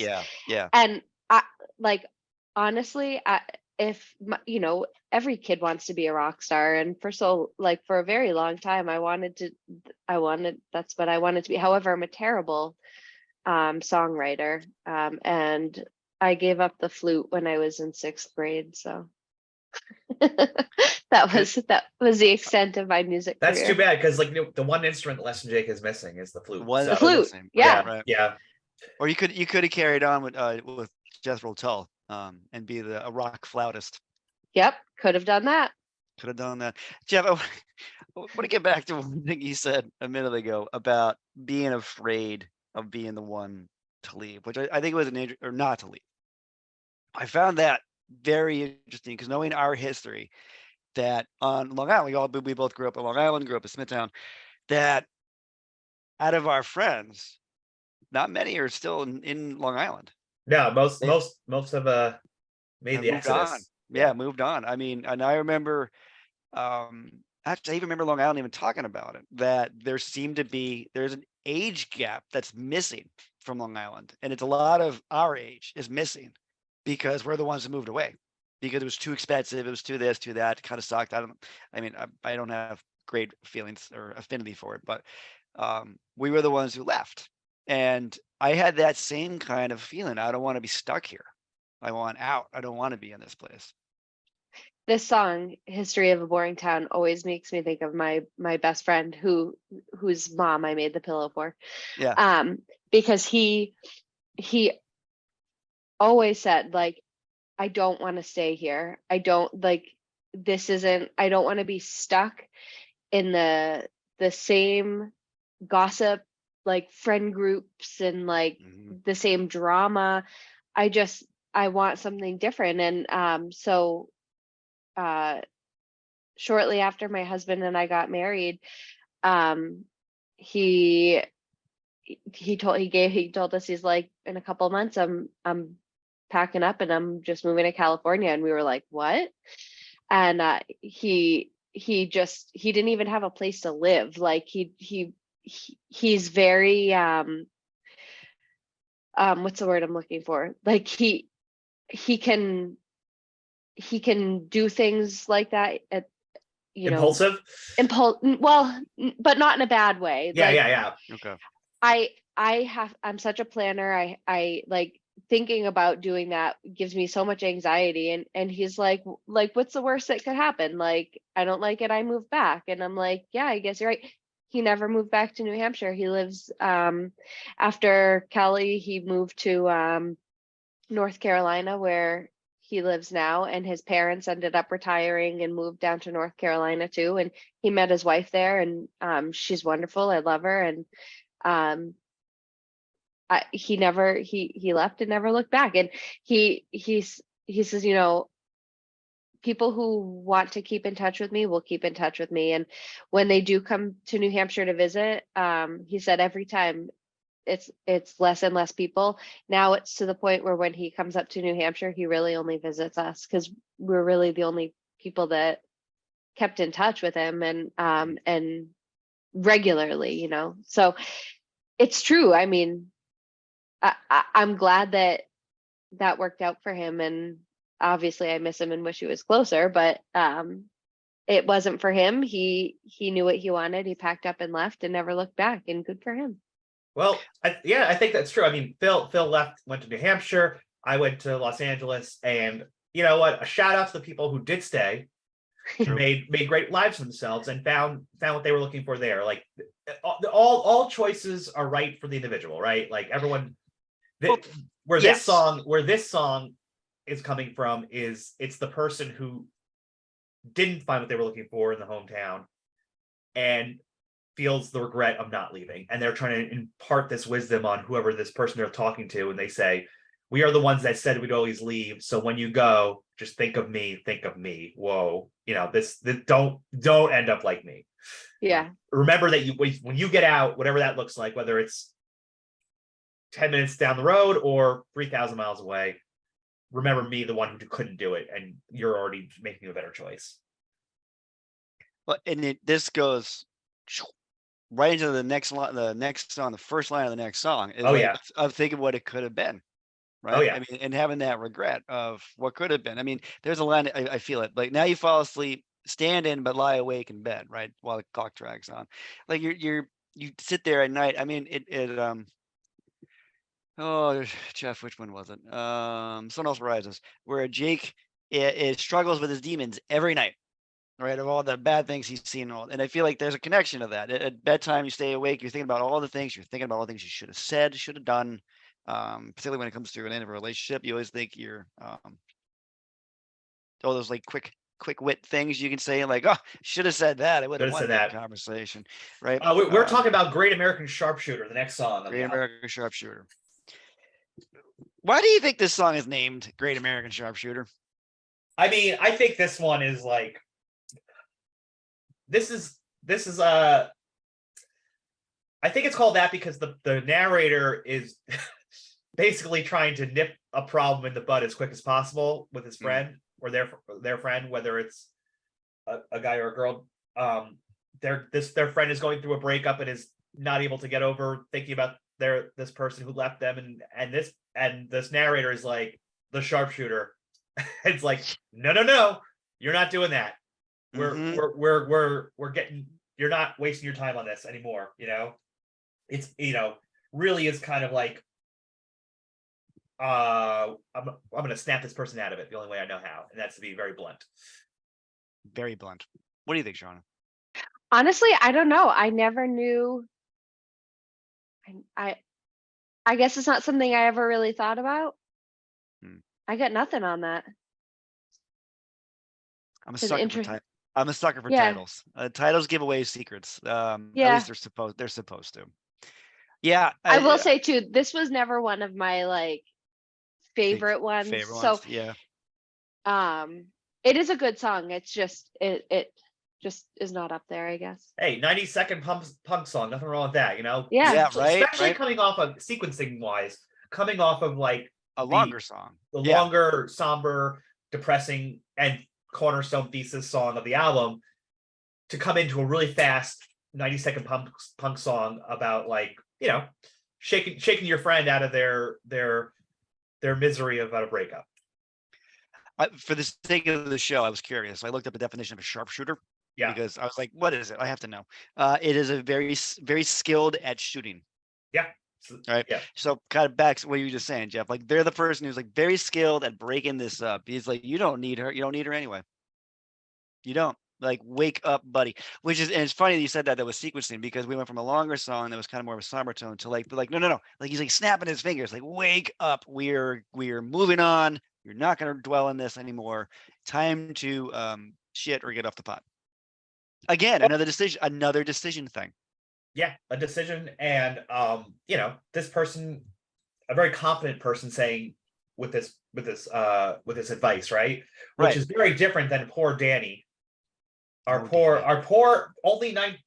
young Danny, only 19 years old. Only Danny. And in the song, Danny says, poor Danny, he's burnt out on the scene at only 19. Poor Danny. I mean, it's pouring out for Danny. Right. Danny, how long have you been in the scene? I mean, I feel like you're gonna have only been in there for 5 years. 3 years max. Yeah. Yeah. 3 years. Yeah. 3 to 5 years. He's a grizzled veteran. He's a grizzled veteran of the scene. He can't. I guess. Yeah. He's too old for this shit. Maybe it's just, I'm gonna go.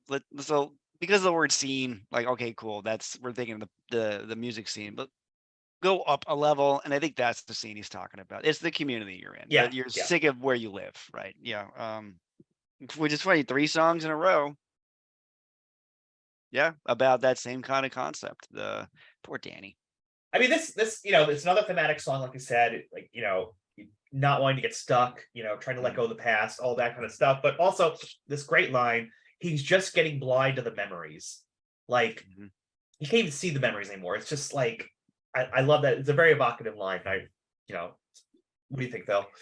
I do. That is a provocative. It's just he's just getting by on memories, man. It's like glory days all over again. Just thinking back of how great it was. But they're not working anymore, right? Like he's getting blind to them now. It's like the good.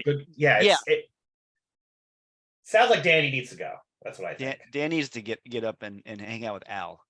Yeah. I think ultimately that's what it comes to. Yeah. If he doesn't go, he might be in line for a big crash. Big Crash. Interesting name, Big Crash. Big Crash. Next song on the album. Next song. I will probably say I think this is next to History of a Boring Town. I think thematically, this is the bigger theme song. Yeah. In this one, and because of the lyrics, and where he says, "Don't be different when you can't be yourself." That is a very interesting, strange way of phrasing that. Stay true to who you are. Yeah, it is. It kind of makes you like, I stumbled over it a couple of times. Like, wait, what are you saying with this? But don't be different when you can't be yourself. In those situations where you can't be yourself, that just doesn't mean to change who you are. Exactly. Just hold it close and tight inside and keep remembering who you are. What do you think, Shawna? Yeah. Yeah. This is another one for me that I'm just kind of like, yeah. It's not my favorite. But yeah, I think it definitely stays right on theme with the album. Yeah, I definitely think we're in that part of the album where like I agree, Sean. Like some of these songs I don't remember very well from back in the day. Like I must have. In fact, once I got to Boring Town, I was kind of like, it took me a few songs to recover. Yeah. You know, by the time I kind of tuned into listening again. So I totally hear what you're saying about some of these. How about you, Phil? What do you think? I like this song. I think Yeah. I think it's lyrically a very smart, Yeah. very interestingly written, like what they're trying to say. I agree with you. We're getting toward the back half of the album, and like I'm kind of waiting for some other songs to appear. And so Yeah. we're kind of the weird minutia of the middle of an album, which which goes to show you how difficult, honestly, it is to produce an album and to make Oh, yeah. something, a solid story throughout that has interesting songs. It reminds me a lot, Jeff, of Newfound Glory self-titled. Yeah. We're Yeah. like, you kind of get lost in the middle, and you're like, all right, kind of same song, same theme. Okay, like pops of greatness here or there, but you're Yeah. like, all right, okay, I've heard this one, I've heard this one, I've heard this one. It's very hard to find an album where there's no skips. It is very hard to find an album no skips. I think if you guys ever cover Tragic Kingdom, I'm your girl for that. Okay. All right, Excellent. know that.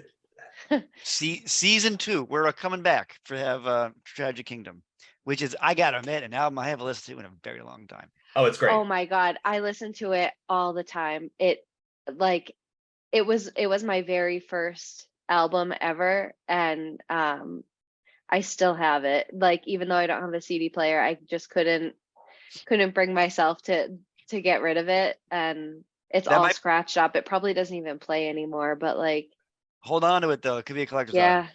It's like it's not gonna play. So, but just the case, even the jewel case and the booklet, itself, because Green Day's Dookie original CD thing will sell for money because because of the back cover has Ernie on it.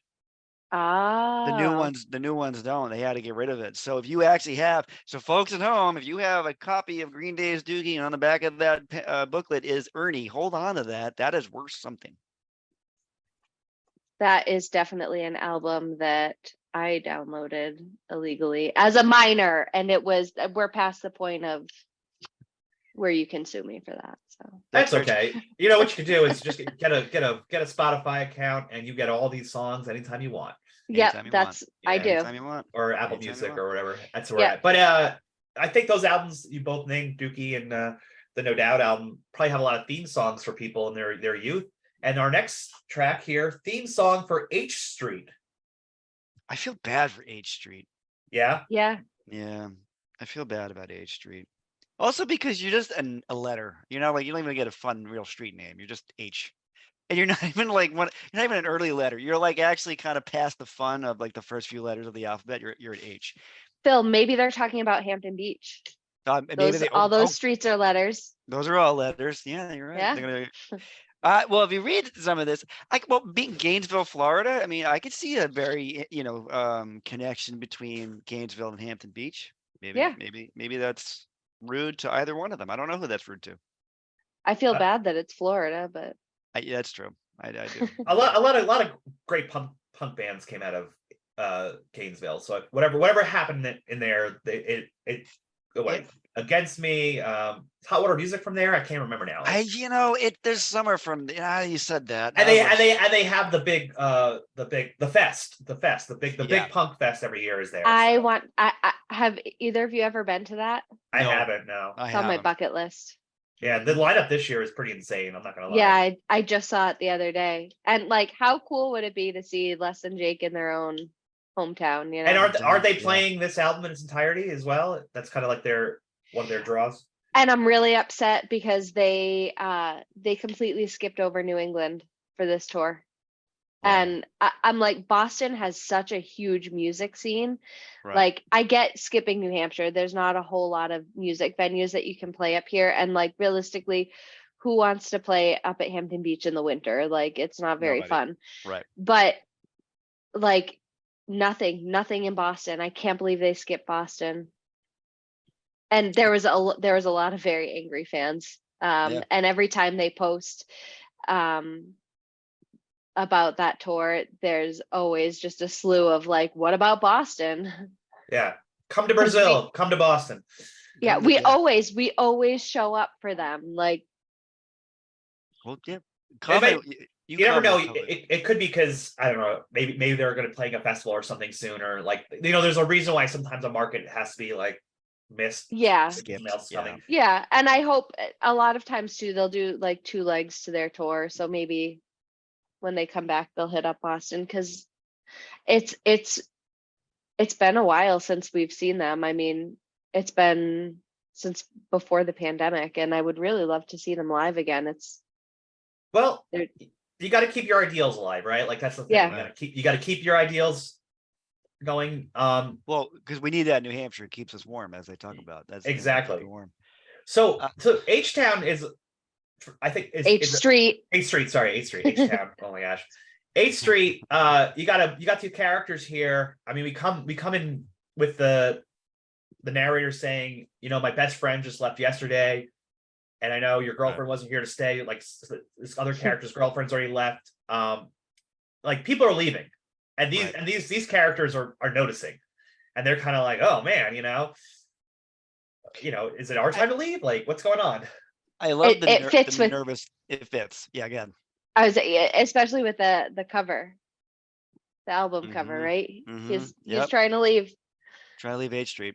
I like the nervous laugh part of the song. Yes. Like, I just, because we've all felt that, where you have this ideal, this notion in your head, and that's like, this is who I am, or this is what I think about, and that's like that little nervousness of doubt pops up. Yeah. And you're like, But yeah, we're fine. yeah. But we're fine, right? We're Yeah, fine, we're fine. right, Yeah. This dumpster fire behind me on H Street, but yeah, we're fine. We're totally fine. I mean, but just it reminds me a lot of the kids. The kids are all right. By Offspring. Oh, Oh yeah. Yep. It's just there's the street kind of is consuming the people, and and they can't seem to get out, or maybe they can get out, but they get stuck back, or something. Is a chunk of that street stays with them.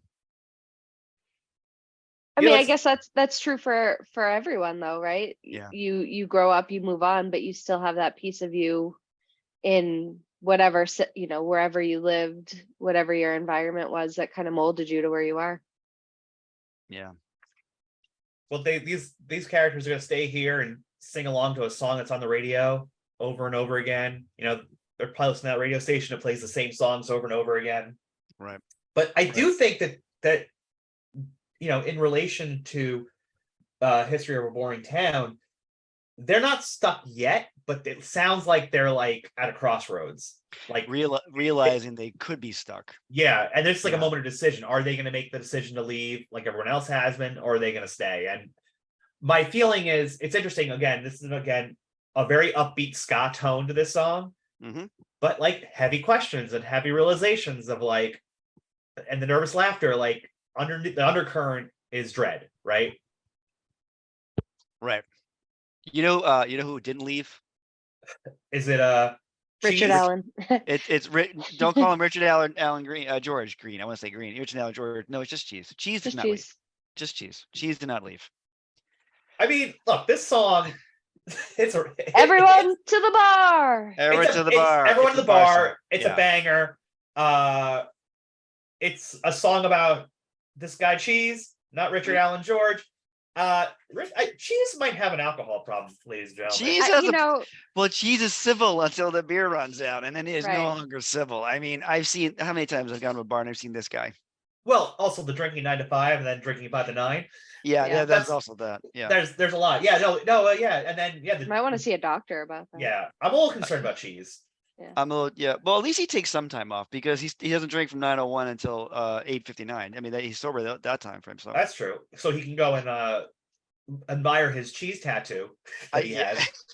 has. Yes.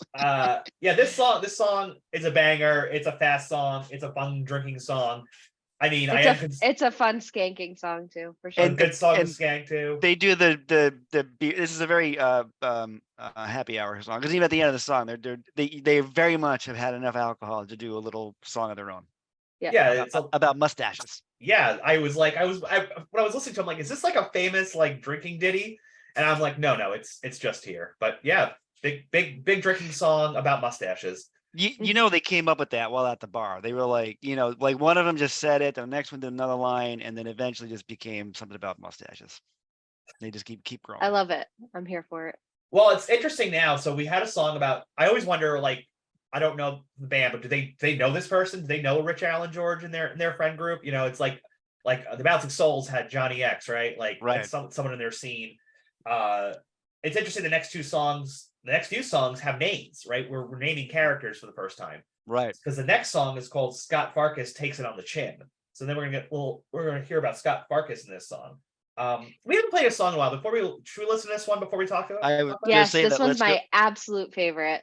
All right, Well, let's play. there you go. It's on his favorite song on the album. Scott Farkas Takes It on the Chin. Here we go. All right. Yeah, I can see why that's your favorite song, Shawna. That's a fantastic banger. It's very it was one of those songs that like hit me at the right time. And I love the lyrics in there. I think it just can apply to anybody. It's everybody has a moment in their life where you feel like you're stuck. You're the environment around you is just eating you alive, and you don't know if you're ever going to get out of it. Because it's the same old song from years ago. Like I've heard this a million times before, which is counter to their live show, because they talk about this is kind of like a circus show. Yeah. Mhm. And we're like, but and I feel like their concerts are kind of like a circus show. Yeah, absolutely. Actually, long time ago, before they released In With the Out Crowd, they wanted to play a new song, so they played Overrated for everybody. It was before it was released. Nobody had heard about it yet. We were at a venue in Boston, and they were actually recording it and released it for their music video. And in a couple of spots, you can see me and my husband right in the front jamming out. So that was pretty awesome for me to see. That's awesome. I love it. Yeah. You're forever recorded on in a video. That's pretty amazing. That's amazing. Yeah.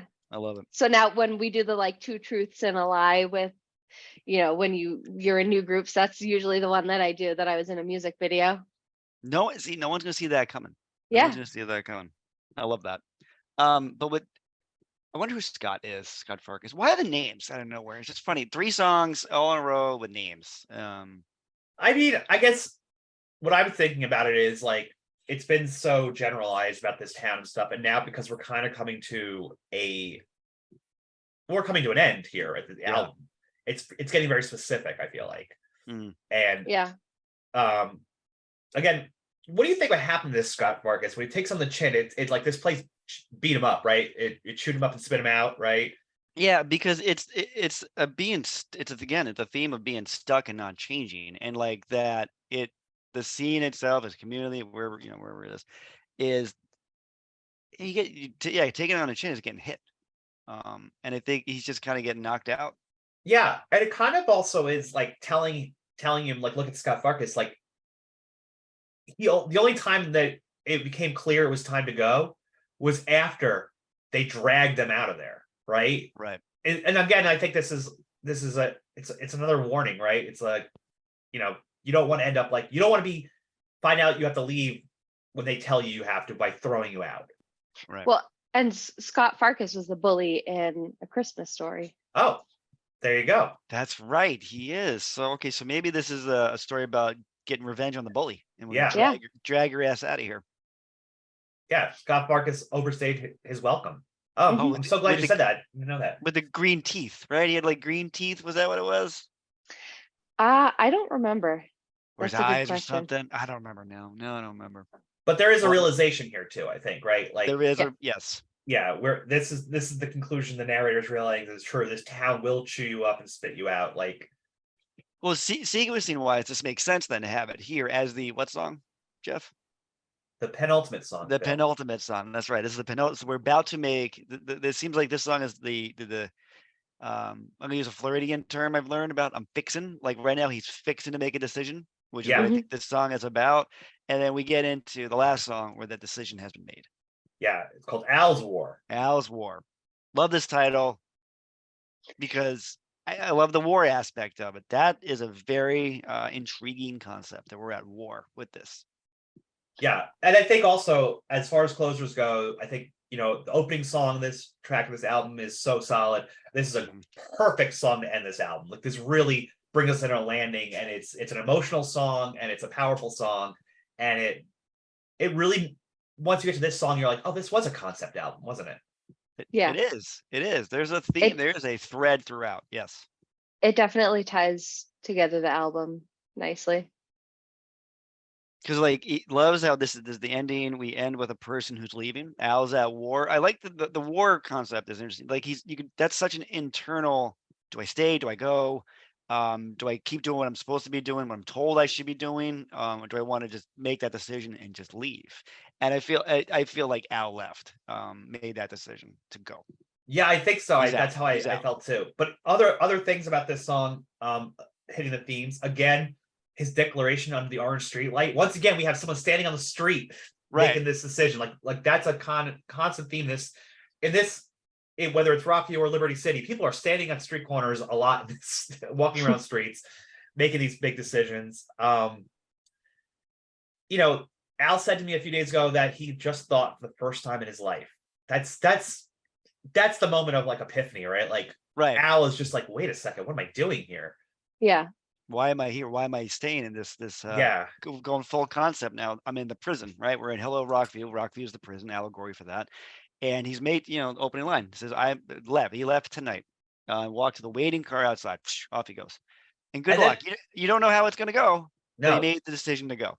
And then, and leading up to that too, this like, I'm the only one who feels like going nowhere is like giving up. So by not making a decision, not doing something, that's it. Like, what's the point of living? It almost kind of like thing. At least that's the point of view for Al, right?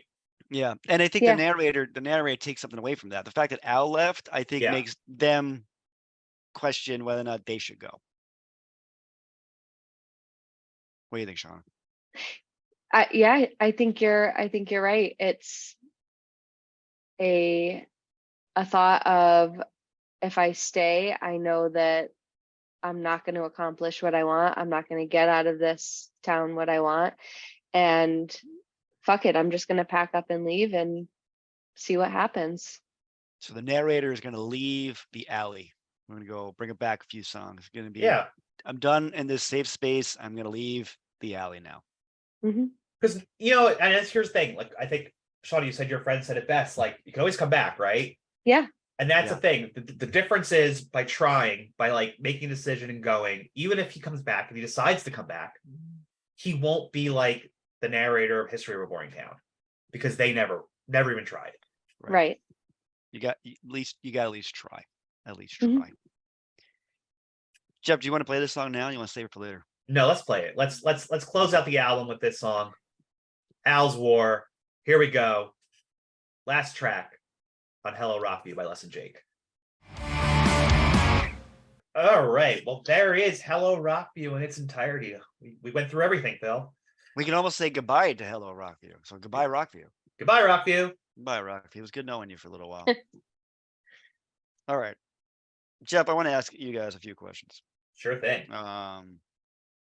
At this point in the show, I like to ask, I wonder your thoughts on individual songs now. So, Jeff, I want to know, what do you think is the best song on the album? The best song on the album is History of a Boring Town, because it's probably the best Les and Jake song, and just a fantastic song. Shawna, what about you? I do really like that song. However, I will say Scott Farkas Takes It on the Chin is my favorite. No connection here. We're all going over the place. I'm actually gonna go with the other single. I think all my best friends are metalheads. I just, for me personally, I just feel like I like that song a little better. I like that song just a little It bit suits better. you. Don't judge. No judgment. No man. judgment. No, No hey, judgment. judgment free zone. Community, not competition. That's what I say. Yep. Let's go to the other side of the coin here. Jeff, what's the song you were going to skip? I'm probably gonna skip Big Crash. You know, if I just heard it on its own, it's fine. But as we were even discussing this album, once we get into that Great American Sharpshooter through Big Crash, things start kind of disappearing from my focus. So I Mhm. think that's why I for whatever reason, those songs just don't stick as well.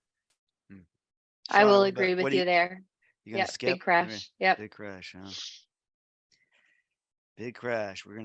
So Big Crash is a crash and burn, I guess. I'm gonna say it's the Cheese song. I move on really quick with Cheese. I'm just like, thankfully it's only like a minute and a half or minute and 40. Let's just get out of it. Because I'm waiting for the other stuff to happen. So that's really what it Yeah. comes down to. All right, Jeff. What is a song you think everybody sleeps on? I actually think You- nervous, you nervous in the alley. Actually, you know, it's Really? All right. yeah. I think it kind of feels a little different. It's got a different kind of timing to some of the other songs. It's kind of, you know, it relies on the horns pretty well. You know, it's a ska band, so we should have some ska stuff going on. Right? Yeah, no, I think it's vibe wise. I feel it actually feels like a different band Yeah. that song. I really do. Yeah, I think you're right. Shawna, what about you? What's the song everybody sleeps on? I gotta say Al's War. And it's a fantastic song, but I think that's the one everyone sleeps on. Well, especially because it's Uh, being the end of the album. Sometimes, you know, back in the day when we listened to albums, sometimes you didn't get to the end of the album.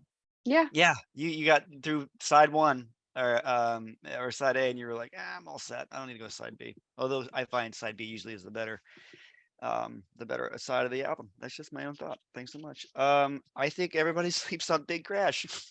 Well, I certainly do. Yeah, I think musically it's actually a very lyrically it's a very smart song. So I think people just sleep on that. That's what I think. Like not so we had one connection. Okay, so Big Crash was the connective tissue between the three of us, though you guys both say we're gonna skip it. I'm gonna say you sleep on it. So maybe you should give that one another listen to. Maybe. Down the I road. will. Down the road. We did not mention this earlier, but I'm gonna mention it now. Shawna, as she said, has a store called Midnight Creations 2. It's on Etsy. And we actually have a code for you guys at home who are listening that if you were to put in the code into the shop, you'd get a discount off, right? So what, Yep. Shawna, what is the code? Yep. Millennial Diner. Millennial Diner. Millennial Okay. Diner. You'll get 15% off, and that code is going to be good through I'm going to keep it open till the beginning of October. So you have some time, get some Christmas presents in there. Definitely, my mother-in-law has a pillow that says "fuck off" and she loves it. So they're good family gifts, you know, especially if you don't know what to get someone or you do a Yankee swap or whatever, they make great gifts. They're All right. fantastic. They're funny as hell. I love every second of We're, them. we're all gonna have those pillows soon. It's gonna be amazing. Yeah, it's gonna happen. So Millennial Diner is the code. Millennial MILLENNIALDINER. I practiced that, so I wouldn't be able to get it right. It's good for 50% off. And Shawna, you said by before the beginning- 15, 15, 15, not 50, Yes. 15. These are all handmade. They take about 10 hours to put together. And it's a big hobby of mine. So I actually don't pocket a whole lot of money on these. So that's why it's only 15 and not 50. They're not mass produced. They are all handmade. 15.